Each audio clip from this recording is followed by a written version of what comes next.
Para este corto plazo, en este momento, año 2012-13, ¿de acuerdo? Hemos identificado 8 vectores de eficiencia, que son los cuadros que tienen a continuación.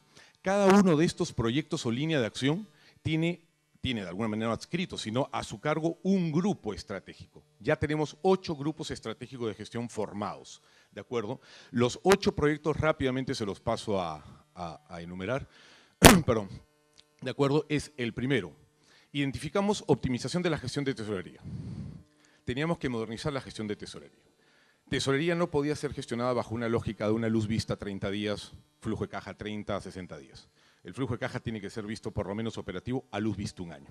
¿Por qué? Porque eso permite mejorar de alguna manera la capacidad que tengamos de invertir excedentes en instrumentos financieros de inversión. Entonces, solamente habiendo hecho esta gestión de modificar, digamos, a un año el flujo de caja, logramos revertir el porcentaje de fondos excedentes que tenemos en la universidad en instrumentos de rendición, en instrumentos que generan ingresos. Y hemos pasado de tener un 30% solamente en estos instrumentos a tener 80%. Y eso solamente te lo da la capacidad de visibilizar tu flujo de cajas, tenemos adecuadamente cubiertas. Las contingencias implica hacer un mapeo de riesgos. Hemos hecho un mapa de riesgos de la institución, un ERM, todavía está en proceso, aún no lo terminamos. Una vez que terminemos el ERM o mapa de riesgos, vamos a identificar todos aquellos riesgos o contingencias en términos de prioridad y de posibilidad de ocurrencia para poder establecer sobre la base de ellos alternativas de cobertura.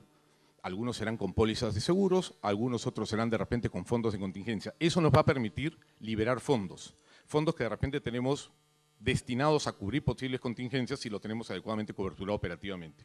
Entonces, eso tiene un impacto financiero importante también. Porque además de ello, lo que va a implicar también es que llegado el momento de una contingencia también tengamos los fondos del caso provisionados en el caso que no lo podamos cubrir operativamente, ¿no? Ese es un segundo grupo también y la gestión de riesgos es un tema importante, lo he pasado muy rápido, gestión de riesgos financieros, operativos, porque no tenemos mucho tiempo en este momento, ¿no? El tercer proyecto estratégico es básicamente la reformulación de los vínculos con instituciones financieras. Por el lado financiero es con ellos. Dejamos de mirar a los bancos como simplemente proveedores de plata o como proveedores de depósitos para poder poner nuestros excedentes. Y pasamos a mirarnos como socios estratégicos.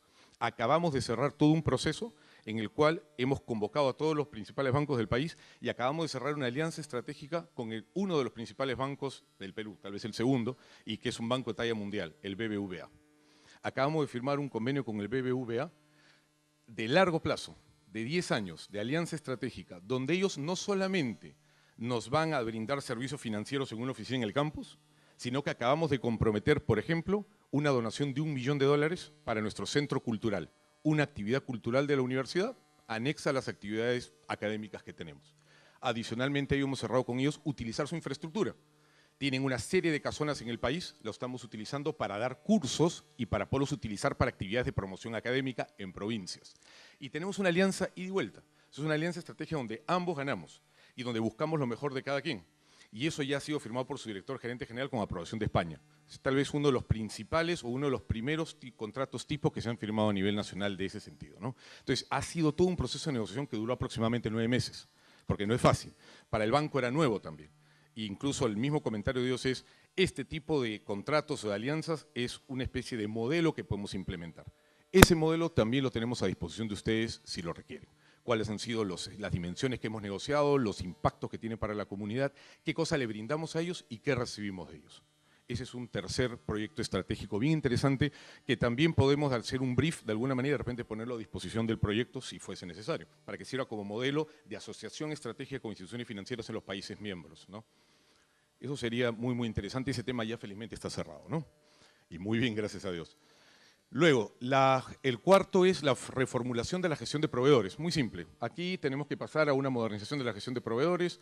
No podemos empezar a estar nosotros financiando a los proveedores, sino utilizar los proveedores como fuente de financiamiento. Estamos haciendo una homologación de proveedores y estamos generando una serie de políticas financieras asociadas. Difícil, porque la academia es la primera que presiona para que a sus proveedores de servicios se les pague rápido.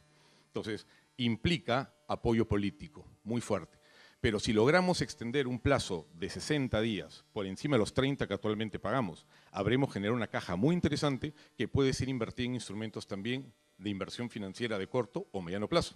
O lo podemos invertir en inversiones institucionales sin necesidad de endeudarnos con el banco. Es una caja adicional. Estructuración financiera a largo plazo. Hemos hecho ya un plan de financiamiento de la universidad a 5 años. Primera vez que tenemos un plan luz vista a 5 años. Hemos hecho una proyección de proyectos, una proyección de inversiones y el flujo de caja operativo proyectado a 5 años. Claro, en términos gruesos, evidentemente. Pero que nos va a permitir ver cuál es la línea de financiamiento necesario para la institución y nuestra disponibilidad para las inversiones institucionales. El calce monetario de balance institucional, muy simple. Acá nosotros, como un país que está medianamente dolarizado, tenemos operaciones de entrada y salida de ingresos y gastos que están con su correlato en el balance general en términos de activos y pasivos en moneda extranjera. Entonces, en la medida que no estemos calzados, estamos expuestos al riesgo cambiario. Y eso es algo que también creo que nos afecta a muchos países de la región. Eso es un tema muy importante, difícil de gestionar, porque es muy dinámico el movimiento. Entonces, tenemos que tener capacidades y políticas para poder gestionar esto. Ahorita lo que tenemos que hacer es recalzarnos. Entonces estamos en un proceso de negociación con las instituciones financieras para recalzar nuestro balance general en términos de que tengamos una paridad, el mismo nivel entre activos y pasivos en moneda extranjera. De tal manera de eliminar esta contingencia que es importante en este momento. Pero que de alguna manera la forma como lo vamos a trabajar también podría ser un caso para poder socializar entre los miembros de la red, ¿no? Efectivamente. Luego tenemos los últimos dos, muy rápido, fácilmente, la optimización de los 10 principales componentes del gasto. ¿Qué se ha hecho? Se ha mapeado, se ha dicho cuáles son los 10 principales componentes del gasto. En 10 componentes del gasto, no sé si en el caso de ustedes sea similar, en 10 componentes del gasto tenemos el 75% del gasto en, en servicios y bienes de consumo. Solo en 10 componentes del gasto. Si nosotros gestionamos esos 10 componentes, hemos estimado que podemos tener un impacto aproximadamente entre 1 y 2% de los ingresos totales de la universidad. Entonces, es importante. Entonces, en ese sentido, señores, este es un tema que sí es de alguna manera muy transversal. Aquí entra evidentemente la Oficina de Operaciones, Mantenimiento y la Dirección de Desarrollo Organizacional, Grupo Estratégico número 7. Y finalmente, el Grupo Estratégico número 8 es el que está encargado de la reestructuración de las políticas y la gestión de créditos y cobranzas. Eso es fuerte. Nosotros tenemos en este momento el equivalente a 35 millones de dólares en una cartera que está pesada pendiente de cobro. ¿Por qué?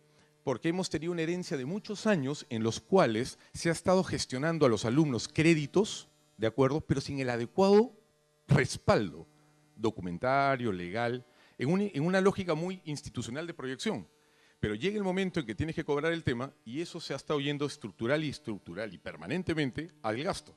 Entonces, y como se va al gasto, se pierde el correlato contable, entonces solo queda en algún registro operativo y ese registro operativo suma en este momento casi 35 millones de dólares.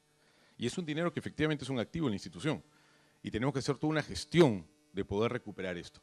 Esto no sé en la medida que puede impactar a los socios de la red, si es que tienen esas políticas de financiamiento a los alumnos a través de crédito, puede ser un tema importante y podríamos cruzar experiencias, porque ahí sí les digo, necesitamos experiencias para ver cómo lo gestionamos. Es un tema que tiene varias dimensiones. Legal, evidentemente, financiera, está clara, pero también en estrategias de alguna manera, articulación con los alumnos, con los deudores, un tema de concientización de los mismos, del respeto hacia el acuerdo con su institución, u otros mecanismos de repente de enganche de estos alumnos una vez que salen para que con eso puedan cubrir el endeudamiento, ¿no? Entonces, disculpen que me haya extendido unos 10 minutos en este tema, pero son los 8 proyectos, 8 grupos estratégicos que hemos formulado y ahora se nos viene, solamente rápidamente, 2 talleres.